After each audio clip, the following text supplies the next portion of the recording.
नमस्कार, आदाब, सत श्री अकाल। आप सभी लोगों का हमारे YouTube चैनल पर बेटा बहुत बहुत स्वागत है। और आज हम रसायन विज्ञान में 9th 10th first year inter सारी क्लासों को ध्यान में रखते हुए मैं रसायन विज्ञान का जो मेंडलीव की आवर्त सारणी होती है उस आवर्त सारणी को बेटा पढ़ाने के लिए जा रहा हूँ। आवर्त सारणी में बताएंगे कि कितने ग्रुप होते हैं, कितने आवर्त होते हैं, कितने ब्लॉक होते हैं, कौन से ब्लॉक का कौन सा तत्व होता है, उस तत्व का क्या परमाणु क्रमांक होता है, क्या परमाणु भार होता है, उसका लेविस डॉट स्ट्रक्चर क्या होता है, उसका लेविस डॉट सिंबल क्या होता है, उसकी संयोजकता क्या होती है, इतनी सारी बातों को, उसका इलेक्ट्रॉन विन्यास कैसे होता है, कोष क्या होता है, उपकोष क्या होता है, ये सब जो पढ़ाया जाएगा ये पढ़ाया जाएगा बेटा मेरे YouTube चैनल पे, जिसका नाम है बेटा dream carriers with Sachin sir. तो ड्रीम कैरियर सचिन सर पे आप लोगों का बहुत बहुत स्वागत है। अगर बेटा आपको ये वीडियो अच्छी लगे तो वीडियो को लाइक, कमेंट और शेयर करें, और बेटा मेरे चैनल को कर लें सब्सक्राइब और बेल आइकन प्रेस कर दें, जिससे आपको सबसे पहले नोटिफिकेशन मिल सके। तो बेटा ज़्यादा इधर उधर की बातें न करते हुए सीधा पॉइंट पे आते हैं। और आपको आज जो हम बताने के लिए जा रहे हैं उसमें देखना है बेटा केमिस्ट्री में आवर्त सारणी। ये बेटा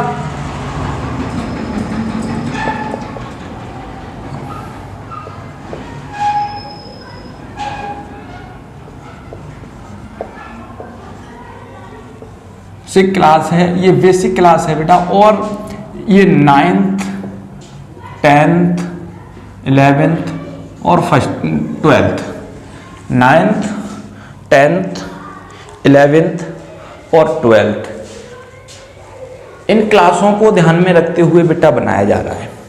तो हम बात कर लेते हैं आवर्त सारणी की।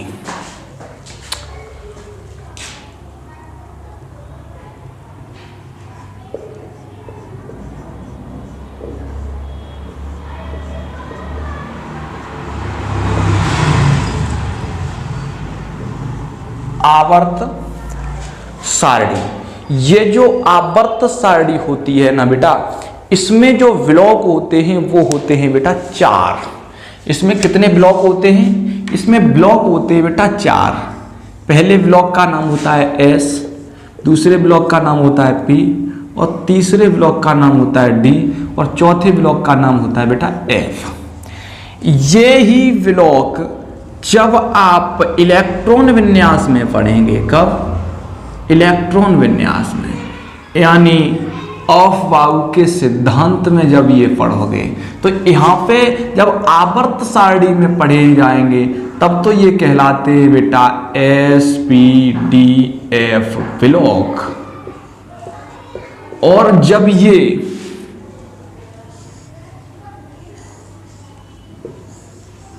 कहां पढ़े जाएंगे? जब ये पढ़े जाएंगे बेटा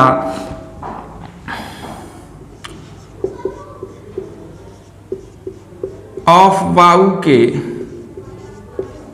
सिद्धांत में, जब ये पढ़े जाएंगे ऑफ बाउ के सिद्धांत में, तो इन्हीं का नाम होगा बेटा, तो इन्हीं का नाम होगा बेटा उपकोष।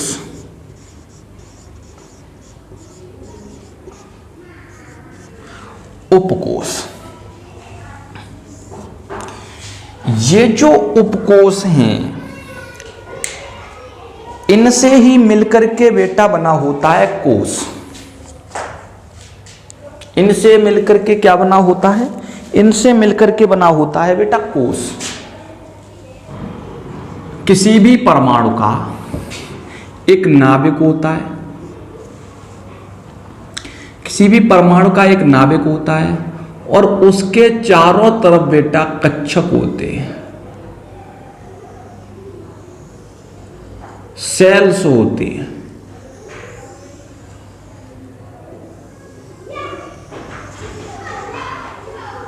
उसके चारों तरफ सोते बेटा सेल्स। इस नाभिक को, ये जो बेटा नाविक है, इस जो नाविक की बेटा खोज की थी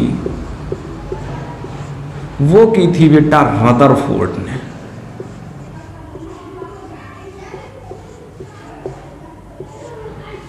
नाभिक की जो खोज की गई थी वो की गई थी बेटा रदरफोर्ड के द्वारा। और जो नाभिक के चारों तरफ जो ये हैं इनका नाम है बेटा सेल। इनका नाम है बेटा सेल। इन्हें हिंदी में कहते हैं बेटा कोश। कोश इन्हें ही बेटा कहा जाता है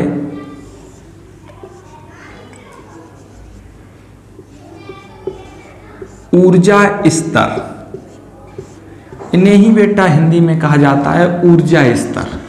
ये जो सेल होते हैं, ये जो ऊर्जा स्तर होते हैं, ये सब सेलों से मिलकर के बने होते हैं। किससे?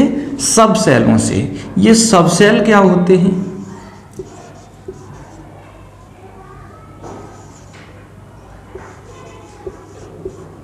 ये जो बेटा सब सेल होते हैं इन्हें हिंदी में कहते हैं उपकोष।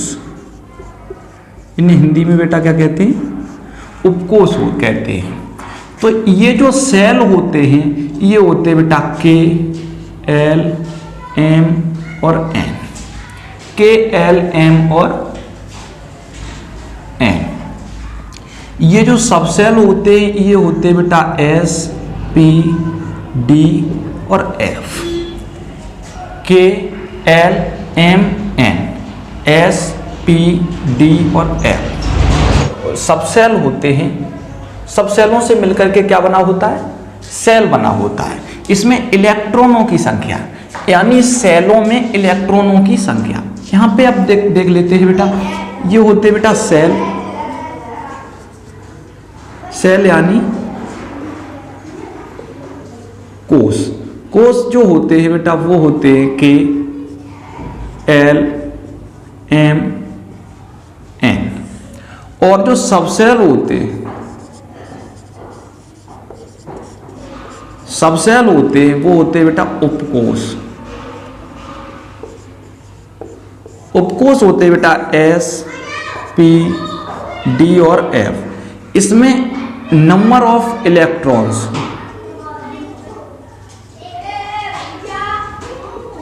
नंबर ऑफ इलेक्ट्रॉन, तो इसमें भरे होते हैं 2 इलेक्ट्रॉन, इसमें 8, इसमें 18 और इसमें 32। तो सबसे पहले तो बेटा हम आपको ये क्लियर करा देते हैं कि 2, 8, 18, 32 कैसे भरे होते हैं। 2, 8, 18, 32 कैसे भरे होते हैं। तो एक फॉर्मूला होता है बेटा 2n²। ये जो n होता है, ये जो n होता है वो बेटा जो n होता है वो होता है नंबर ऑफ सेल्स।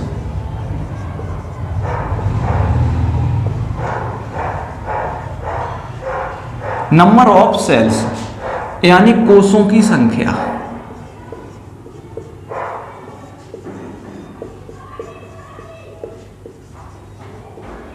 कोषों की संख्या। जो ये सेल होता है वो होता है बेटा n। तो इस सेल को जो हम डिनोट करते हैं वो करते हैं बेटा किससे? n से। अब आप देखना ये सामने 2 n। आप देखना कोष कितने हैं, तो 1, 2, 3 और 4। तो n की वैल्यू क्या होगी? तो n की वैल्यू क्या होगी? n की वैल्यू होगी बेटा 1, 2, 3 और 4। तो n की वैल्यू क्या होगी? 1, 2, 3 और 4। अगर इस तरह से आगे बढ़ते जाएंगे M, N, O, P, Q, R, S dot dot dot dot आगे तो बढ़ता जाएगा 1, 2, 3, 4 आगे 5, 6, 7, 8, 9, 10। ठीक है बेटा। तो ऐसे डॉट डॉट आगे आगे। आप देखना बेटा ये जो 2 है ये तो 2 है। n की वैल्यू 1, 1 की वैल्यू k की वैल्यू 1,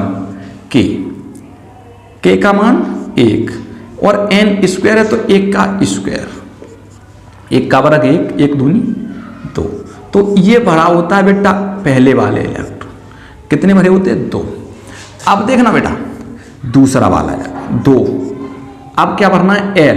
l की वैल्यू 2, l के लिए 2, तो 2 का 2 दूनी 4 दूनी 8, ये भरा होता है बेटा 8, 2 2 का अब भरा जाएगा बेटा n, क्या भरा जाएगा m, m ये जो ना m के लिए n की वैल्यू कितनी है 3, m के लिए तो ये बेटा हो गया k, ये l और ये m और ये n, k के लिए 1, l के लिए 2, m के लिए 3, तो m के लिए 3 का स्क्वायर, 3 3 9 दूनी 18, 2 इंटू अगला भरा जाएगा बेटा n के लिए n की वैल्यू यानी ये n, ठीक है बेटा, ये n के लिए कोषों की संख्या कितनी है 4, 4 चौक 16, 4 का वर्ग 16 दूनी 32 बेटा, ये क्या है 32, यानी पहले में 2 भरे जाएंगे, दूसरे में 8, तीसरे में 18, चौथे में 32, वही बेटा मैंने ये भर दिए, पहले में 2, दूसरे में 8, तीसरे में 18 और चौथे में 32। अब देखना तो ये इलेक्ट्रॉनों की संख्या भर गई, के कोष पूरा हो गया जी। अब समझना बेटा क्या होगा, अब होगा ये, मैंने आपको ये बताया था कि जो ये कोष होते हैं, ये भरे होते हैं, बने होते हैं बेटा किससे, उपकोष से। उपकोष क्या होते हैं, अब मान लीजिए ये के कोष है, कौन सा के, ये एल है, ये एम है और ये एन है, इसमें इसके लिए n की वैल्यू 1, इसके लिए n की वैल्यू 2, इसके लिए n की वैल्यू 3, इसके लिए n की वैल्यू 4, इसमें इलेक्ट्रॉनों की संख्या 2, दूसरे में 8, तीसरे में 18 और चौथे में 32। देखिए बेटा जो चीज मैंने यहां पे समझाई है, k के लिए 1 तो देख लिए k के लिए 1, l के लिए 2 तो l के लिए 2, m के लिए 3 तो m के लिए 3, n के लिए 4 तो n के लिए 4, इसमें इलेक्ट्रॉनों की संख्या भरी जाती है बेटा 2, इसमें 8, इसमें 18 और इसमें 32, 2, 8, 18 और 32, ये जो 2, 8, 18 और 32 है बेटा, आप समझना ये जो कोष होते हैं ना, ये जो कोष होते हैं वो उपकोषों से मिलकर के बने होते हैं, किससे मिलकर के बने होते हैं, उपकोषों से मिलकर के। अब ये उपकोष क्या होते हैं, तो उपकोष यानी SPDF, उपकोष क्या होते हैं बेटा, चलो मैं यहां पे एक बार उपकोष लिखे दे रहा हूं,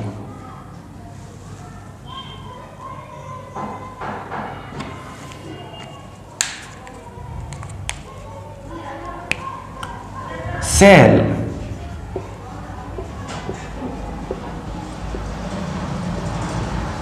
मेक्स द सब सेल,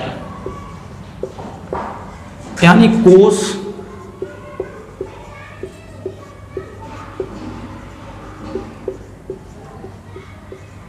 उपकोषों से मिलकर बने होते हैं।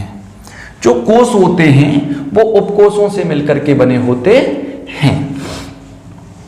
अब समझिए, तो ये K है, ये L है, ये M है, ये N है, तो होगा ये K। जो K वाला कोष है वो जो सामने ये नंबर दिखाई दे रहे हैं, ये नंबर दिखाई दे रहे हैं, K का मतलब नंबर 1 है, L का नंबर 2 है, M का नंबर 3 है, N का नंबर 4 है। ये जो नंबर दिखाई दे रहे हैं ये एक तो नंबर ऑफ सेल्स प्रकट कर रहे हैं और ये भी बता रहे हैं कि कौन सा सेल कितने सब सेलों से मिलकर के बना है। अब देखना K बराबर 1, K बराबर 1, इसका मतलब है कि जो K कोष है, K कोष एक उपकोष से मिलकर के बना होता है।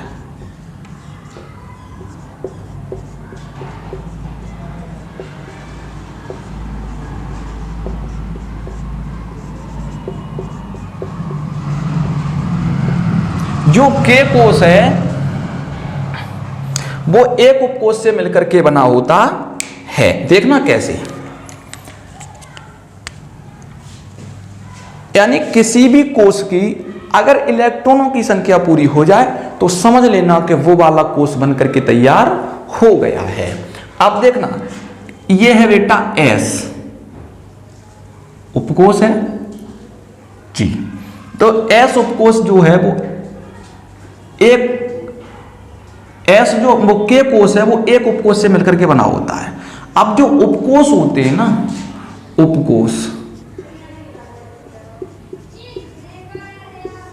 यानी सबसेल, सबसेल होते एस पी डी और एफ। इनका जो मान होता है वैल्यू, मान, इसका मान होता है 0, इसका 1, इसका 2 और इसका 3। इसका जो इलेक्ट्रॉन मतलब इसमें जो इलेक्ट्रॉनों की संख्या होती है वो 2 होती है। 2 में सब में +4 करना है, सब में +4 करना है। तो 2 में 4 जोड़ दो, 2 में 4 जोड़ दो 6 हो गए। 6 में 4 जोड़ दो, 6 में 4 जोड़ दो, 6 में 4 जोड़ दो 10 हो गए। 10 में 4 जोड़ दो, 10 में 4 जोड़ दो 14 हो गए। अब देखना बेटा, एस में 2 इलेक्ट्रॉन भरे जाते हैं, पी में 6 इलेक्ट्रॉन भरे जाते हैं। तो 2 में जैसे ही आप 4 प्लस करेंगे तो 6 आ जाएंगे। 6 में जैसे ही आप 4 प्लस करेंगे 10 आ जाएंगे। 10 में जैसे ही आप 4 प्लस करेंगे 14 आ जाएंगे। याद करने की कोई भी जरूरत नहीं है, क्योंकि हर चीज रटी नहीं जा सकती है। आप समझिए इस बात को। तो एस में इलेक्ट्रॉनों की संख्या 2, एस में इलेक्ट्रॉनों की संख्या 2। देखना, एस में जैसे ही हमने इलेक्ट्रॉनों की संख्या भरी 2, तो के में भी कितने इलेक्ट्रॉन हैं? 2। इलेक्ट्रॉनों की संख्या पूरी हो गई। और जैसे ही इलेक्ट्रॉनों की संख्या पूरी हो जाती है तो आप समझ लीजिए कि पहला वाला कोष बनकर के तैयार हो गया है। अब दूसरे वाले कोष का नंबर है, दूसरा वाला कोष क्या है? एल। दूसरा वाला कोष क्या है? एल। एल का सामने कितना लिखा है? एल के सामने कितना लिखा है? एल के सामने लिखा है 2। एल के सामने कितना लिखा है? 2। तो इसका मतलब यह है कि एल हमेशा 2 उपकोषों से मिलकर के बना होता है। एल 2 उपकोषों से मिलकर बना होता है।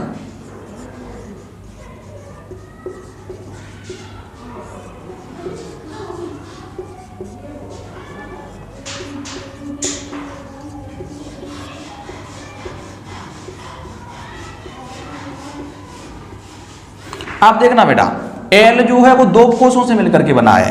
कौन कौन सा? एक पहला वाला उपकोष और एक दूसरा वाला उपकोष। एक पहला वाला उपकोष और एक दूसरा वाला उपकोष। देखना, पहला वाला उपकोष कौन सा है? एस। पहला वाला उपकोष कौन सा है? एस। पहला वाला उपकोष एस, दूसरा वाला उपकोष पी। तो ये वाला जो उपकोष है, ये वाला राउंडिंग है वो एस और पी कौन सा वाला है? 2 नंबर वाला। कौन सा वाला? 2 नंबर वाला। इससे ये प्रकट होता है कि कौन सा वाला उपकोष बन रहा है? 2 नंबर वाला बन रहा है। तो एस में कितने भरे जाएंगे? 2। एस में भरे जाएंगे 2 और पी के लिए 4 जोड़ दो। पी के लिए 4 जोड़ दो। 2 में 4 जोड़ दो, कितने हो जाएंगे? 6। तो पी में भरे जाएंगे बेटा 6। पी में कितने भरे जाएंगे? 6। 6 और 2 कितने हो गए? 6 और 2 कितने हो गए? 8। 6 और 2 कितने हो गए?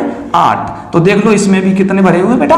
8। इसका मतलब दूसरा वाला भी उपकोष बनकर के तैयार हो गया है। दूसरा वाला भी उपकोष बनकर के तैयार हो गया है। अब समझना बेटा, जो तीसरा वाला उपकोष है एम, तीसरा वाला सेल कौन सा है? एम। तीसरा वाला कोष कौन सा है? एम। तो एम के सामने कितना लिखा है? एम के सामने लिखा है 3। एम के सामने 3, एम के सामने 3, एम के सामने 3। जो ये एम है ना, ये डिनोट कर रहा है कि हम 3 उपकोषों से मिलकर के बने। 3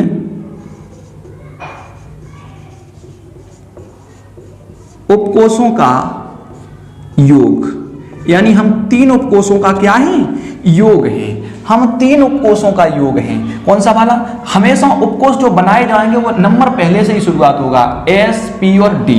ये 3 उपकोषों से मिलकर के बना है, एस, पी और डी। तो ये वाला जो है ना, ये 3 दिखा रहा है, तो इसका मतलब है एस, पी और डी। कौन सा वाला मिलकर के बना है? तो 3 नंबर वाला। 3, 3 और 3। एस में कितने इलेक्ट्रॉन भरे जाते हैं? 2। तो 2 में बेटा 4 जोड़ दो 6 हो गए। 6 में 4 जोड़ दो 10 हो गए। कितने हो गए? 10। अब गिनती कर लो, 10 और 6 16 और 2 18। देख लो बेटा, इसमें भी 18 भरे हुए और इसमें भी कितने भर गए? 18 भर गए। ये वाला है बेटा n, ये वाला क्या है n, n के सामने कितना लिखा है 4, n के सामने जो वैल्यू लिखी हुई है वो लिखी हुई है बेटा 4, n के सामने जो वैल्यू लिखी हुई है वो लिखी हुई है बेटा 4। इतना किसी को कोई नोट करना हो तो नोट कर ले, स्क्रीनशॉट ले ले, उसके बाद में बेटा नोट कर ले, ठीक है। तो हम थोड़ा मिटाने की कोशिश कर रहे हैं बेटा।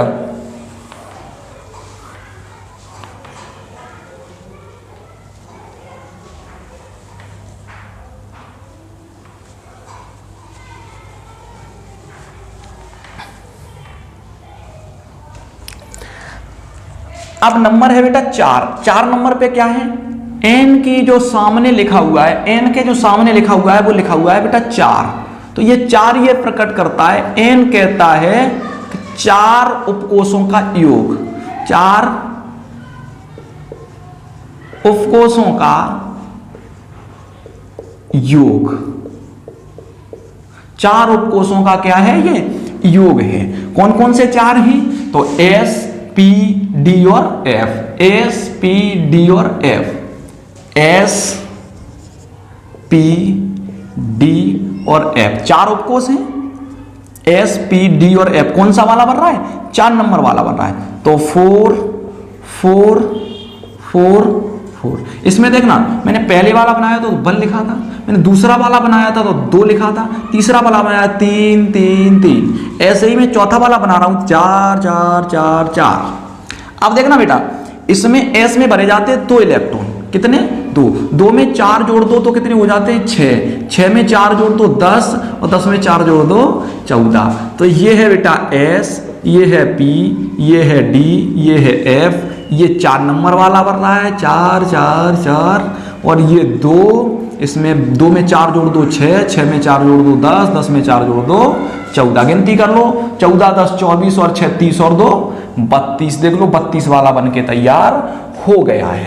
तो इस तरह से जो कोषों में और उपकोषों में इलेक्ट्रॉनों की संख्या भरी जाती है बेटा। अब इसी से आपने पढ़ा होगा कि ऑफ-बाउ का सिद्धांत, तो ऑफ-बाउ के सिद्धांत में आपने पढ़ा होगा 1s2 2s2 2p6 3s2 3p6 3d10 4s2, ये यही सिस्टम है 1s2 2s2 2p6 3s2 3p6 3d10 4s2 4p6 4d10 5f14, ये इसी से मिलकर के बना है। एक वैज्ञानिक हुए थे जिनका नाम हुआ था बेटा क्लेचोरवस्की। क्या नाम था, क्लेचोरवस्की। क्लेचोरवस्की ने ऑफ-बाउ का सिद्धांत दिया था। वैज्ञानिक का नाम क्या था, वैज्ञानिक का नाम था बेटा क्लेचोरवस्की।